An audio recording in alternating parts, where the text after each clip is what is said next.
Man, so we have some snow that is about to start hitting the ground here. And so I'm gonna be speaking as if it's Sunday, though we are pre-recording this. And the reason is we had to cancel service.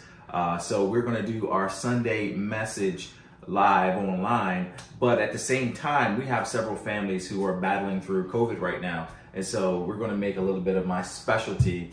I don't cook an awful lot of things that I'm real proud to present to other people. Everyone who knows our family knows Trene's the cook.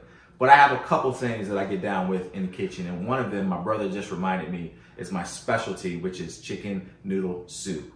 No soda on the side, but you can have some soda if you want. And so as I do this message, devotional, encouragement, word, whatever we're gonna call this, I'm gonna be chopping up literally in the kitchen. And so I hope this is an encouragement for you. I hope as you're home with your hot chocolate, if you're here locally, if you are in Jersey, you guys are still battling through some ice and stuff there. But if you're in Texas, you don't even know what snow is. It's cold, it's frozen stuff that comes out of the sky. Maybe about a year or so ago, you got a little bit of an experience with some snow. And so in our church here, we've been going through a series of John. Last week I did John 10. And part of the beginning of that message, I kind of recapped the last couple of chapters. And so I'm going to do that today as we go through this. It's really like a solid recap of some of the great things that is happening in chapter 7 and chapters 8, 9, 10, and then we'll be stepping next week into 11. And so we'll tease that up a little bit as we're going through, chopping it up here in the kitchen. And so obviously I'm the real deal. So some of the ingredients that we're going to put in there are going to be fresh ingredients. I got my carrots. I got all types of celery, cilantro. I know, Mike, you don't like celery, but you getting some of this because I'm going to deliver it to your house and you're going to eat it and you're going to like it. Watch, it's going to be legit.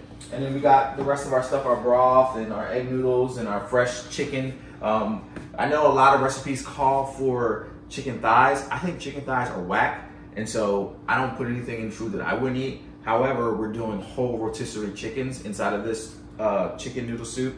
And so obviously there's going to be a little bit of the thigh that's going to get in there. And so for you thigh lovers, you'll get all the flavor from that dark meat. First thing I need to do here is really just catch up on cutting up some of these carrots. In chapter 7 of John is one of the pretty interesting, exciting passages where Jesus is engaging a little bit with his siblings. They're saying, you've been flossing around here, in no man's land, doing all your little stunts of ministry. But why don't you go down to the festival and show everybody down there? And this is following chapter 6 when a lot of Jesus' followers were leaving him, especially around him saying, drinking his blood and eating his flesh. And so chapter 7, a couple of cool things that come out of that chapter is Jesus goes down, he's communicating to the people. They're in the middle of the festival. And for you biblical scholars out there, Passover and Pentecost are two of the big ones. But the third festival that's happening here in this passage is the Festival of Tabernacles, or Booths. And there's a few things that are happening in this week-long celebration. One of the things is, as they are remembering coming out of Egypt and how they had to travel and sleep outside, they're called to take palm branches and they're to make little tabernacles outside of their homes as they gather for this festival. And here's a few good things of encouragement that come out of this. Could you imagine being a kid and part of one of the religious celebrations that you do causes you to camp outside? And as they're camping outside, they're being reminded of what it was like coming out of slavery, coming out of bondage, coming out of living in a foreign land and being led by God himself into a new territory that will be their home. And so think about this, sleeping outside, looking up through the palm branches, because these structures were made this way on purpose to give them the feel of what it was like leaving out of Egypt. And so they would look up at night at the stars, at the candles. If it would rain, there would be rain coming in, and they would get all of the experience. And their grandparents or their parents would be teaching them the same stories that they had learned as a child about Exodus. Man, if there's something that's missing in how we disciple our young people, it is missing out on explaining to them some of the challenges that we experience or our grandparents experienced or people before us.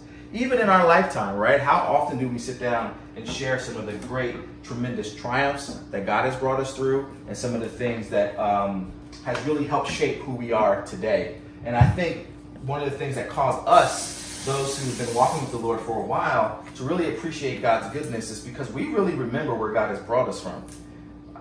Tomorrow, Monday, will be the holiday where we celebrate Dr. King. And I know for African Americans, my entire life, I remember the stories being told by my grandparents or the stories from my parents of what their generation and the generation before them had to go through to make sure we have the rights and the privileges and the things that we get to enjoy today. And this is the same picture that we see in the Old Testament of the Lord telling the people, write these things down, put these stones together. Remember the Lord your God has delivered you.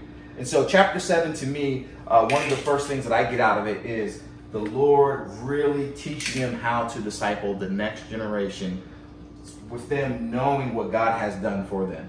The next thing that we see is at the conclusion of this celebration, Jesus stands up and he declares before the people that he's the light of the world, that he is the refreshing water. He is declaring to them that he is the one that they've been looking for, the Messiah.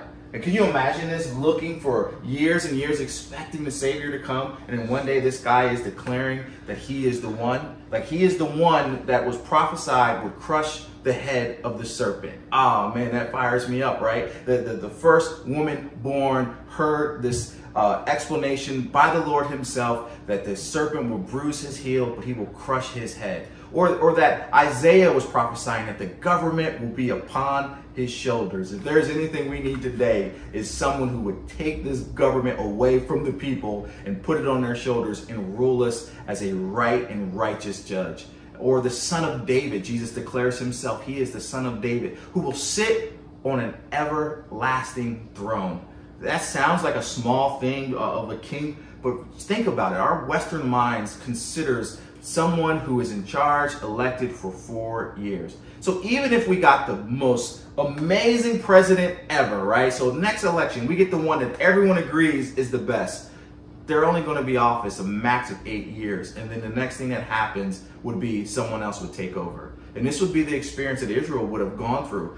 King after king, some of them good, some of them terrible. The northern kingdom, when they split, some of them good, many of them terrible, year after year after year. And this all starts after they reject God as their king. And so Jesus steps up, the prophecy of Isaiah, and he is saying, I am the fulfillment. I'm not a Democrat or a Republican or a super cat, that's a Jamaican joke. I am none of those things. I am the one who's been prophesied, the good and righteous judge. And this is who stands up and speaks to the people. And so that's the picture in chapter 7. Chapter 7 is Jesus giving a clear presentation of he is the one. I'm the one you've been looking for. I'm the one Moses pointed to. I am the fulfillment of the scriptures. Then chapter 8, we get to see another part of who Jesus is. Jesus is 100% absolutely the most passionate, loving king you can imagine. And in this passage here, we find a woman who is caught in adultery. And they bring her to Jesus, and this is their purpose for bringing her. They bring her to Jesus just to expose her, but primarily to trap him. This is a human being, right? This is a person. This is an individual who is caught in the most vulnerable position on their worst day. There's so much there to just kind of tease out. This woman who is in a vulnerable position, who is not alone on her worst day, is called out, highlighted in front of all the people, and thrown down before Jesus. You know, in this passage, who didn't get called out? Their friend who was with her. That brother went home. That brother kept his dignity. That brother wasn't exposed. That brother wasn't highlighted. And that brother kept going on about his business. His job was great. It's just pretty interesting how sometimes in that culture, and even in our culture today, that we play and deem certain people to be villains, and we play and deem certain people to be heroes. I mean, that's really what was happening in this passage.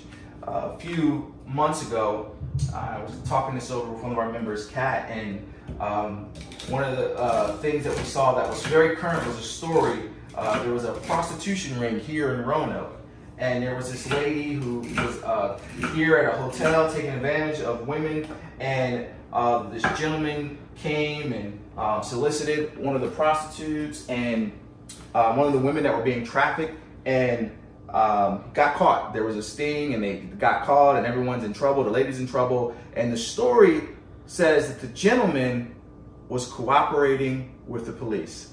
And that was the conclusion of his story. And I think the woman that he was with was a 16-year-old girl who was being trafficked. Now just think about how that's even written in our newspaper.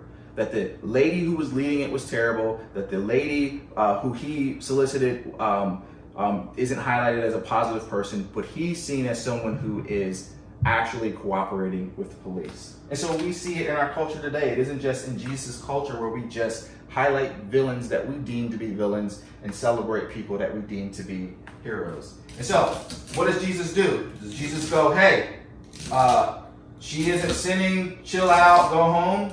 No, he doesn't do that. He basically says to everyone who is there, the first person here who could give evidence that you're perfect, go ahead and start stoning her with the stones. And just like what happened today, if we were all questioned, all of us, of being perfect, of never sinning, of being able to sit in a seat to fully judge our neighbor, they all recognize. And the passage says that the older men left first. I think because those men knew that they've lived a life a little bit longer in their sin. And the young guys are a little bit arrogant, right? It's kind of like some of us, right? Just a little bit arrogant, forgetting our sin nature, forgetting the things we did on our worst day. This is why we should be full of grace like Jesus when it comes to seeing people in vulnerable positions. Like, what did you do when you didn't have access to things? Did you manipulate paperwork? Did you tell a half-truth, which is a full lie, right? Like, we've all done some hideous, terrible things on our worst day. And could you imagine it being highlighted on the screen or brought before the Lord? Look at this person on their worst day. But you know what we do? We get ourselves together a little bit and get a few things together, and we look at people and go, I can't believe this person would do that. I can't believe this person lied on their tax return. I can't believe they said they had 4 kids on their income tax and they only got 1 kid. And so it doesn't take long, I think, for us to kind of forget and catch amnesia. In both ways. Chapter 7, it doesn't take long for us to catch amnesia and forget what God has done for us. And chapter 8, I don't think it takes long for us to forget how far God has brought us. And so in both places, we should remember how far the Lord has brought us, what he has done for us, and who we were on our worst days. Because even on this side of salvation, on this side of our relationship with Jesus, we are still capable with all the full potential to be the same hideous people that we were. And so as we finished chapters 7 and 8, we now come to chapter 9, which is taking a whole another step in a different direction. Jesus comes upon a gentleman who had been blind since he was born. So remember that, Luke 9 is the blind man chapter. And what does Jesus do in traditional Jesus fashion? He heals the brother. He tells him to go wash. The brother goes and wash, and he receives his sight. Now, a couple cool things is happening here. The guy never sees Jesus, so he doesn't engage with him, so he doesn't know who he is. The religious leaders hear about what's happening, and they start to sense it's Jesus, and they got beef with him. They've been beefing with him ever since Jesus has made himself known and has been doing public ministry. And so the number one thing they are trying to do, just like the woman that's caught in adultery, they're trying to expose him for being a fraud.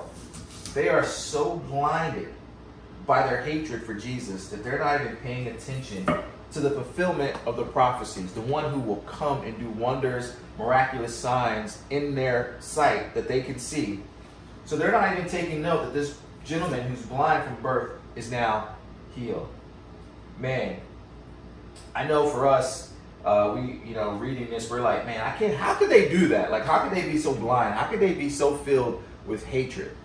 And man, you really don't have to look far in our culture and even in the church sometimes and find people who are like this. But oftentimes, what we do first is we look at other people. I think when we read the Bible sometimes, we start thinking of other people, and we don't see how we are often like his brothers and sisters who don't agree and they don't see it, or the doubters, or the people who have negative things to say, I think we often write ourselves in the story when we read as the good people. We're the heroes. We are not the heroes, brothers and sisters. We are often we used to say back in the day, the crabs. We're the whack people who don't believe or find it hard to believe or have fault with everyone. And so we should oftentimes just kind of check our hearts, man. Why we do what we do, how we do what we do, how we talk about people, how we don't believe, how we are discouraging, how the first things out of our mouth are discouraging things when people bring us great news. And we need to stop seeing ourselves as the heroes all the time. And so this gentleman is like, look, man, I don't know who he is, but he gave me sight. And so they go and they find his parents. And they're like, look, is this your son who's been blind since birth? And they're like, yeah, this is our son. And of course, they're afraid of being thrown out of the synagogue. And so they say, look, he's a grown man. Ask him. And so they go, they bring him back. They start questioning him again. But they're not questioning him for the truth. They're questioning him for him to denounce Jesus. That to me feels like some of the pressure that we get in the faith. Like we definitely live in an antichrist time where people don't want to believe Jesus. They don't want to see him as the truth. They don't want to follow his instructions. And so we push back and say that the Bible isn't true, or this isn't right, or Christianity is old and outdated.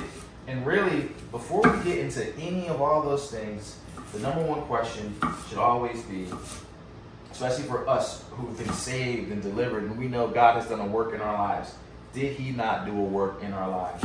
And that's what the brother is saying. He's like, look, I don't know. I'm not a religious person like you guys. I don't know the Torah back and forth. I don't know, all the things. If anyone should know if he's true, it should be the people who've been pre-encouraged to know the signs and wonders by reading the scriptures, would be you guys. He's like, all I know is nobody from the time of creation has been able to cure a person who is blind. Surely God doesn't do these types of things through a sinner. I mean, sometimes our apologetic can be that simple. It's like, look, I don't know all the ins and outs of theology. I don't know all the ins and outs of everything that you're questioning. But one thing I do know is I once was a messed up, confused young man who made terrible decisions, who followed the ways of my flesh. And Jesus Christ stepped in, redeemed me, saved me, and set me on a track to follow him. And I know that he has freed me and liberated me. I may not know everything, but I do know I am not who I once was. And sometimes, man, that'll get you through. Can I get an amen from somebody? Somebody throw up some hearts or some thumbs or something. It's like, I don't know all that stuff. I don't know all the ins and outs. And that's really what the guy says to them. And so, what do? They go, you know what? You're making sense? No. This passage says that they exposed themselves by excommunicating him from the church. Just think about how horrible of an event that would have been. That you've been blind your whole life, and God has smiled on you. And the people who God has set up in authority to lead and to love you, doubt you and throw you out of the church. And says that your healing is not legitimate. Oh, gosh.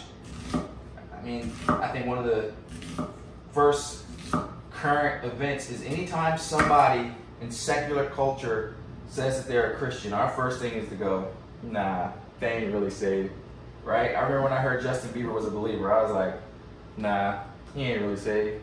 I don't even know Justin Bieber. I don't even know his music. But the first thing we say is somebody who has all those things is probably not a real conversion. And this is exactly what was happening with them. That's pretty terrible for us to approach people with a high level of skepticism and not curiosity. We was with a good family that just moved here, Paul and Emily. And Emily said that she's kind of taking on this challenge in 2022 to approach things with curiosity and not just writing it off. And I think that's a word for all of us, is to approach things with more curiosity. Maybe God is asking us to be a little slower in our responses, a little slower in how we deal with our neighbors. Man. And so, Jesus comes because he is Jesus.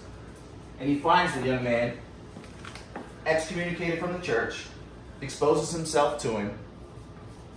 I mean, it's a beautiful picture. And that's when we step into chapter 10. Chapter 10 is a fantastic passage because Jesus goes on and he starts teaching in the hearing of all the people who would have been there. So this is the same scenario from 9 to 10. These are the same people. And so Jesus starts teaching right then and right there, and he starts talking about the bad shepherds and the good shepherds. If you read it out of context, it really doesn't make an awful lot of sense. But if you read it in context, and this is not why we go through the Bible and just go through chapter by chapter, line for line, so that our people really understand the context in which the Bible was written, we see that Jesus is talking to everyone who's in this same scene that just excommunicated him. So when he's talking about the bad shepherds, he's talking about these religious leaders. This probably helps us understand why they hated him so much, because he was pretty straightforward with them. And he talks about going in on them, sharing how the bad shepherds, they don't care about the sheep, and they're just hirelings, and when bad people come, they don't protect them. I mean, he's going in. And like we said Sunday, this is a picture because those religious leaders would have known the scriptures. And he's appealing back to what they should have known, which is, to me, a beautiful posture of love. Sometimes when we check people or correct people, we don't do it to win them. We do it to push them away. We do it to further add insult to injury. And Jesus is not doing that. He's appealing to the scriptures that they should have known and reverenced to help them see that they are acting like the bad shepherds that God was speaking of in Ezekiel 34. And that should have rang in their ears, because, man, anyone who is given the authority to oversee anything should be responsible and willing to give their lives. Our leaders should be considering the benefits and the care of the people that they have been in charge to lead. Every politician is only placed in their position for one thing and one thing only, and that is justice for the people that they are called to serve. That's why it's silly when people push back in our culture against things like justice. Actually, the book of Psalms talks about how God's throne is established on justice. Like, think about that. Like, God sits on justice. Justice is just a part of the fabric. And all that means is doing things right. And those religious leaders dealing with the blind man kind of proved that they were not doing things right. And so, before these onions make me cry, I want to pick up the pace and get into this cilantro. This stuff is smelling good. This stuff is popping. This stuff is doing what it should do. And so, Jesus goes in further and talks about these bad leaders. Now, one thing we know in our culture, you don't have to be a Christian. You don't have to be a follower of Christ. You don't have to even be a good person. Everyone doesn't like bad leaders and bad people. As soon as you find that someone's lying or a hypocrite, it makes the news. As soon as you find that such and such is cheating on their wife or doing this, TMC is all over it. Like, it's all over the place when we find out about a scandal. Because there's something inside of us that likes truth and that likes for people to be doing what they said that they were going to do. And so when we find a politician who's stealing money, or I remember when Ted Cruz during the snowstorm in Texas went to Mexico to get away with his family because they didn't have electricity. Everyone was like, this mug is a hypocrite. It's just something inside of us to find people who are hypocrites. And so Jesus is exposing this. Jesus is dealing with this, talking about the bad shepherds and the good shepherds. One thing I would say, and we shouldn't shy away from, that is pretty poor in the church, is when we have bad pastors or bad leaders. I think one of the things that came out of the rise and fall of Mars Hill was really highlighting a terrible narcissistic leader who put himself before the congregation. And though I really don't like the church being shown and exposing her flaws, but I think there's something humbling about that, is showing that even in Christ sometimes people do not make the right choices and they don't do the right thing, and we put things over people the same way these religious leaders in chapter 9 is doing before this blind person. And so with that lesson, like I said earlier, we're not always the good guys, right? We should be going after following Jesus and living a life like Christ. But Jesus gives us a picture and how he's dealing with them and how he's dealing with the blind man that every leader should take note of. He gives this idea of a shepherd, of a good shepherd. And what is some of the qualifications of a good shepherd? A good shepherd, first and foremost, would give their life for the sheep. They would go after a lost sheep. There are plenty of passages that show and highlight shepherds going after them. Jesus used it as a parable oftentimes because it would have been known in their culture. Not like in our Western culture where we have images and pictures of the cowboys driving the sheep. There's a picture here that Jesus is given of the good shepherd leading the sheep. And those are two different things. A good shepherd who leads the sheep leads them into good places. Another thing is the shepherd goes before them, scopes out what's happening, and so if they're following him, they're actually following in the path that is safe, that is right. We see that in the Old Testament, where the pillar of cloud by day is going forward before the people, leading them in the direction that they should go. And the pillar of fire also. I mean, this picture of a good shepherd is the one that we need. And it is an example for all leaders out there, but not just leaders. When I say leaders, pastors, people who are given authority, but I'm talking about fathers and mothers. I'm talking about neighbors. I'm talking about bosses, people of influence, people who have the authority to make decisions. Like, we all should take example, look at this example from Jesus of a good shepherd who loves and leads the people. And that's chapter 10. Jesus showing this audience what a good shepherd looks like, what a bad shepherd looks like. He's using an illustration that would have been very familiar to them with how they tended to the sheep, how they cared for the sheep. The sheep know my voice. And a voice that is not mine, they wouldn't follow. And so that's the conclusion of 10. It's just a beautiful picture. It's an encouragement. Chapter 11 is which we're going to get to next week in our church. And that, there's just so much in chapter 11 that kind of brings a culmination to these last couple of chapters in a few ways. The one way that we'll talk about right now is really his friend Lazarus passing away, and they sent word to him. Now, this is his homie. This is Jesus' friend. And so, I mean, there's other passages with them hanging out and being at the house together, and he passes away, and they send word to Jesus before he passes when he's sick. And Jesus doesn't move. He doesn't go. And then after he passes away, Jesus returns to the town.